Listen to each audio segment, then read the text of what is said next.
My name is Kelsey and I am the Animal Care Coordinator at the Urban Safari Rescue Society. Now, while we're all in isolation, we need to still do some education in ways that are fun because we're not in school right now. So we thought this would be a really good opportunity to teach you guys about the really cool animals we have at our rescue center instead of being able to bring them to you guys in your classrooms during this time. So the first group of animals that we're thinking about telling you guys about is some really cool lizards. So we have collected 5 different lizards, small and large, to tell you guys about all the cool facts about them. So the first lizard that we're going to talk about is a really cute one. This one is called a leopard gecko. Some of you guys may have seen ones like her at your schools before. Really popular lizard.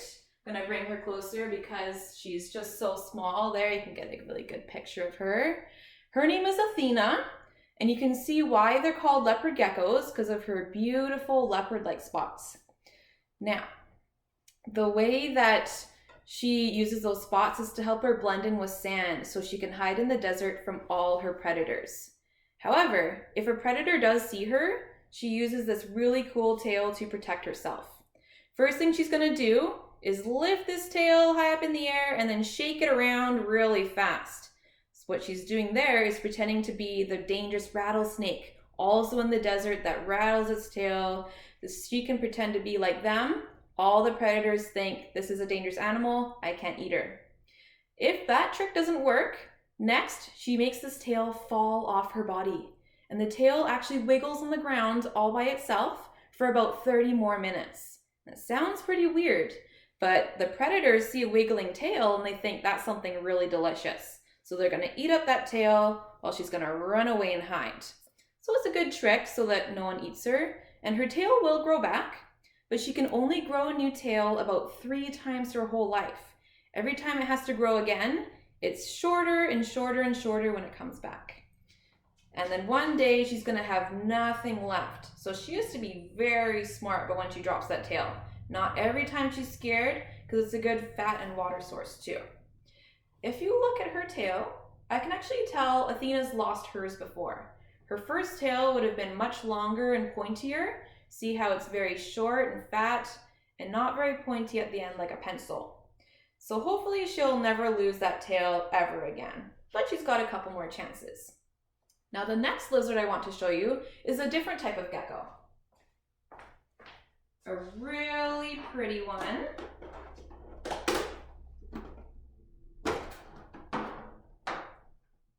This one is called the Crested Gecko.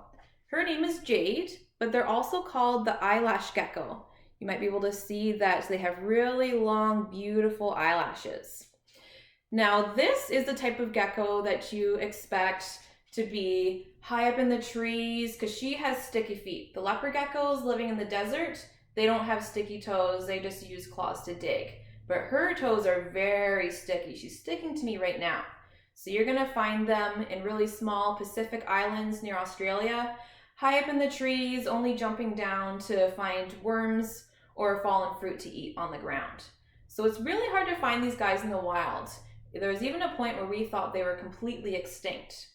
But they're also really good at camouflaging. That's why it's hard to find them too. Do you see this really long, splotchy tail? The white splotches actually help Jade blend in with bird poop.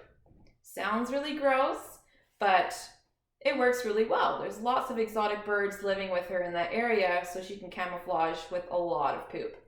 If a predator does find her, she will drop her tail, just like the leopard gecko, but she can only do that once. She has no chances to grow that tail back, so she better be extra careful about that. And Jade is also a type of gecko that doesn't have any eyelids. We use our eyelids to blink, get any dirt or sand out of our eyes, but she can't do that. If her eyes get dirty, she instead has a really long tongue. She's gonna reach her tongue all the way up to her eyeball and lick it clean like a windshield wiper. So it's pretty gross, but very helpful for her. Okay, so those are the really cool types of geckos we have. Next lizard's a little bit bigger. It's a really friendly type of dragon.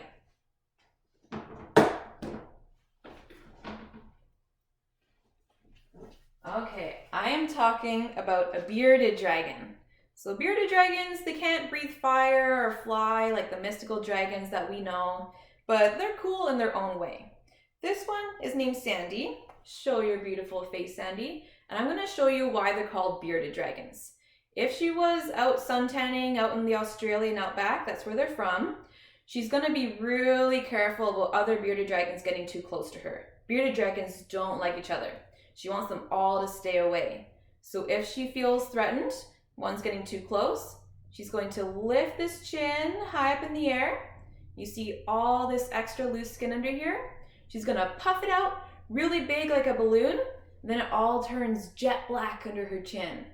And now she looks like she has a big black beard. So she's gonna bob her head up and down, telling all the other dragons, you better get away from me. I'm tough and scary because I have a beard. Sounds really silly. We don't think beards are tough and scary, but lizards might.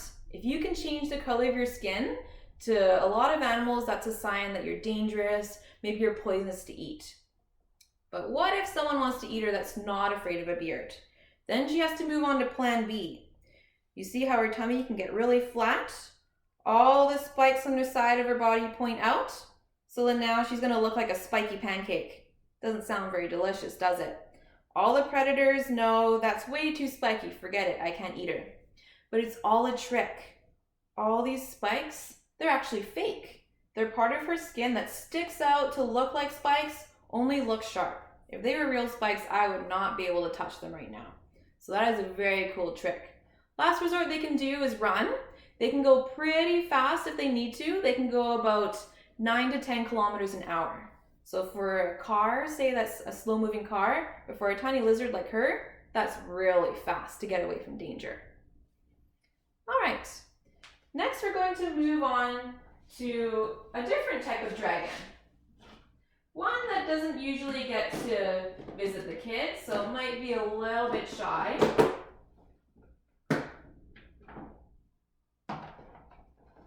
That would be the very cool Chinese water dragon. Now, boys and girls, this dragon does not have a name yet. So if you have any suggestions, feel free to leave it in our comments after so he can have a really cool name. Now, the Chinese water dragons you find in Southeast Asia, especially in China, they're going to be living really close to water banks and streams because they use water to get away from danger. All their predators are on land, so if someone's nearby that wants to eat them, easy, they just jump in the water and they get away. They can actually hold their breath for 90 minutes if they need to, if their predators hanging around too long. So it's about an hour and a half.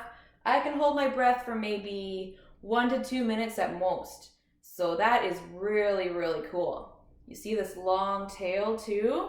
If he's on land and he's trying to run away from the predator before he gets to the water, he uses this tail as a whip.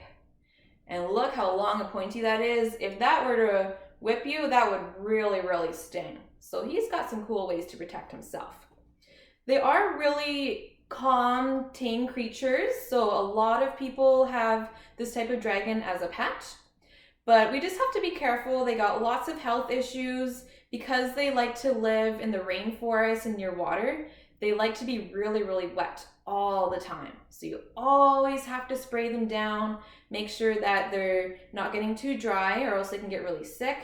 But also they are really prone to getting mouth rot. You see how his mouth looks kind of funny? So that's something to be careful of too. He's healthy now, but because of that really big health issue with these guys being pets, it's starting to make his mouth go away. So definitely something to consider. If you think this would be a really cool pet, you have to make sure you're always able to take care of it. Because someone decided when he was just a baby, it's too hard to take care of him. And that's why we have him now. But he's living a really healthy life with us. All right. The last type of lizard we have is even bigger. This one is actually brand new to us. His name is Kirby, and he is called the blue-tongued skink. Also a really shy lizard because he's new to us. So this is Kirby here, and we'll see if he'll stick out his tongue for you, but you'll see the obvious name if he does. Very blue tongue. All right, so give you an angle here of just how big Kirby is. He's not supposed to be that big, because when he was someone's pet, he was fed ground turkey and vegetables.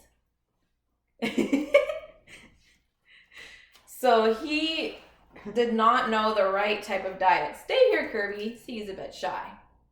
Now, blue-tongued skinks, they're kind of a funny looking lizard, right? It looks like an animal was halfway between being a lizard and a snake, because his body and his tail is so long, but look how short his little legs are. They're kind of good for digging, but makes them look really funny, and they're not really good at protecting themselves. All he can do if he wants to scare away a predator is open his mouth way wide and waggle his tongue at the predator.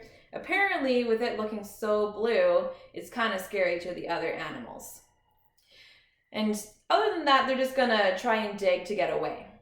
Now, this is another type of animal that was abandoned by its owner. Fortunately, a lot of our animals don't make good pets, and so what happened is when his owner moved away to a new home, they left Kirby behind with no one to take care of him.